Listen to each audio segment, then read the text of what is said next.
It was a quiet weekend. Everyone had gathered for a family meal and the evening was unfolding calmly. Suddenly, my sister Emily slid a folded piece of paper across the table toward me, wearing the satisfied smile of someone performing charity. "Linda," she said, "you're raising Lucas on your own. It's tough, but this might give you some financial support." The paper was an application for a cleaning position at her company. She told me the hours were flexible and added that no qualifications or experience were required. Beneath her words, however, was a subtle, unmistakable message. "You're only good enough for this." My son Lucas sat beside me, his face turning red with embarrassment. Around the table, relatives watched his mother's cousin belittle me. Emily's so-called helpful gesture was anything but. It was openly demeaning. Lucas didn't speak, but his eyes said everything. What Emily didn't know was a truth she had never investigated in her relentless years-long competition to prove herself superior to me. The building where her company's office was located was just a small piece of the commercial properties I had quietly built over the years. On top of that, the lease renewal document for that building sat on my desk, about to become the most important paper of the evening. Don't forget to subscribe to the channel and like the video. If you mention where you're watching from in the comments, I'd be thrilled. Yes, my relationship with Emily had been difficult since childhood. She was 3 years older and had always believed that age gave her a permanent advantage. As we grew, she acted as though she had the right to judge me in every aspect of my life, my studies, friendships, relationships, and career. Every mistake I made was proof of my weakness and her own superiority. Whenever I achieved something, Emily would dismiss it as luck or a fleeting moment.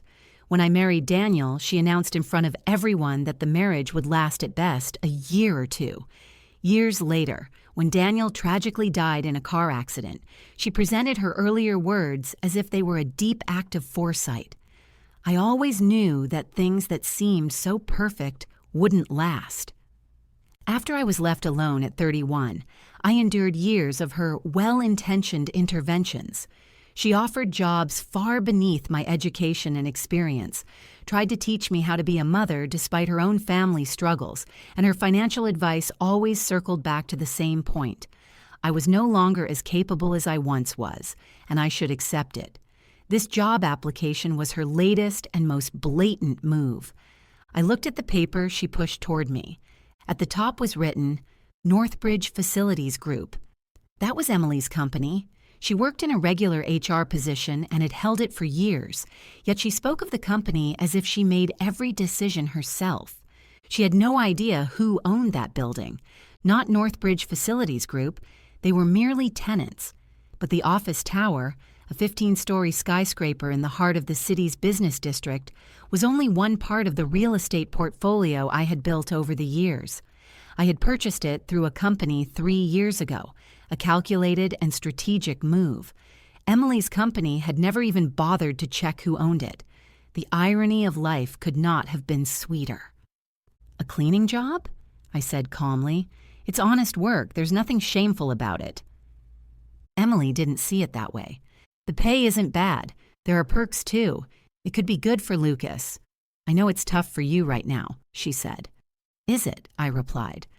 "You never talk about your work. You're still driving that old car, living in that little house," she added, gesturing vaguely. "It seems like things are tight." Under the table, Lucas grabbed my hand and squeezed it tightly. He knew the truth. He had stayed silent to protect himself from moments like this, yet the shame on his face couldn't be hidden. His aunt was publicly belittling his mother. "Thanks for your input," I said, folding the paper. "I'll give this to my assistant." Emily laughed. "Your assistant? Since when do you have an assistant?" "Since my real estate ventures grew," I said, holding her gaze, "including managing the building where Northbridge Facilities Group leases the 4th and 5th floors." The table fell silent. My words seemed to hang in the air, heavy and undeniable. Emily's forced smile froze. My parents exchanged confused glances, trying to grasp what had just happened. My brother-in-law, who had been smirking moments ago, quietly set his fork down. "What are you talking about, Linda?" Emily finally asked. "Hawthorne Commercial Group," I said. "It's my company. We own that building downtown, the very one you go to every day." "But our lease isn't renewed until next month. Those documents," she began, trailing off. "Those documents are currently on my desk," I said. "That can't be—" "The building's owner is an investment company, Hawthorne Commercial Group, LLC," she replied. "Exactly, and I am the sole owner of that company." I pulled out my phone, opened my email, and slid it across to her. "Here, these are the new lease terms. See this space? That's where the landlord signs." "That signature," I said calmly, "is mine." Emily stared at the screen. She scrolled through the document, rereading the lines. Her expression shifted. First disbelief, then confusion, then fear she could no longer hide. This isn't possible," she whispered. "But you work from home. You do. Something with computers." "I manage a commercial real estate portfolio worth roughly $47 million from home," I said. 8 buildings, 35 tenants, and a 5-person team. I retrieved my phone. "What you call something with computers is the property management software I developed, now licensed to other real estate firms," I added. Years of silent observation finally broke, and my father spoke. "Emily, I think you should stay quiet," he said firmly. "Why? She's clearly lying," Emily shot back. "She's not lying," my father said decisively. "I've known about her work for 3 years. She wanted it private, but I've seen the tax documents, inspected the properties. Your sister is one of the most successful real estate owners in this city." Silence followed. Emily's husband buried his head in his hands, calculating rapidly. His expression shifted from arrogance to stunned disbelief. My mother looked at me as though I had just revealed I was a secret astronaut. Relatives around the table whispered to one another, trying to process the revelation. Lucas sat up straighter beside me. His shame had vanished, replaced by a mixture of pride and relief. "Why didn't you tell anyone?" my mother finally asked. "I just wanted to see how people behave when they think I have nothing," I said, "to understand who genuinely cares and who offers help just to feel superior." I looked at Emily. "For 8 years, you tried to prove I was a failure. 8 years of the job applications you sent, the financial advice you gave, the comments about how hard it is to raise Lucas alone. Last year, on Thanksgiving, you brought leftovers pretending I needed them. You offered to buy Marcus's school supplies, calling it a little help." "I was just trying to help," Emily said, "but you always tried to make me feel inferior. It was important for you to see me struggle because my success got in the way of your sense of self-worth," I said. I gestured at the job application on the table. "A cleaning job. You handed this to me in front of my son, in front of the whole family, so everyone would see you as the kind, helpful sister." "But that's not—" "It is. We both know it." The dinner became tense. Emily scrambled for excuses. She didn't know. She was only trying to help. Or maybe I should have told her the truth so she wouldn't feel embarrassed. But none of it was convincing. "In reality, the one who should feel embarrassed is you," I said. "Instead of asking about my life, you assumed I was failing. Instead of talking to me about my situation, you offered me a cleaning job. You alone are responsible for your shame." "You could have revealed everything any time," she murmured. "No," I said. "I wanted to see if my sister could still treat me with respect, even when she thought I had nothing." I got my answer. For the first time, Lucas spoke. "Aunt Emily, you made Mom feel bad for years. You made me feel bad too. You thought we were in a tough spot, that we needed help, but we don't. Mom has worked hard, and you just resented it." Emily's face faltered. The result she had expected was not an apology from a 12-year-old. "I'm sorry," she said, her words awkward in her mouth. "I didn't realize." "You didn't want to realize. That's a different matter," I replied. I pulled a second document from my bag. "This is the lease renewal for Northbridge Facilities Group," I said, placing it on the table. Under the current terms, the rent is $32 per square foot, even though the market rate is $41. I've been giving them a discount for years because after the pandemic, I didn't want to raise rents. Emily's husband leaned forward. This is a huge discount, about $180,000 annually. Plus, the lease is month to month until the new terms are signed, and you can cancel any time. Are you really going to do it? He asked. No, I said calmly. The main difference between you and me is that I don't use what I own to squeeze or punish anyone. I slid the document toward him. But I want you to know this. Every morning when you walk into that office, you'll realize that the rent you pay is my decision. Part of your salary exists because I don't demand a single penny more from your company than necessary. That's unfair, he muttered. Just as it wasn't fair for your wife to humiliate my son by handing me a cleaning job application in front of the whole family, I replied. But that is the reality. The first part of the drive home was silent. Lucas stared out the window, replaying everything he had just witnessed in his mind. After a while, he spoke. Mom, why did you keep this a secret for so long? To protect you, I said. I didn't want you growing up thinking that a person's worth is measured by money.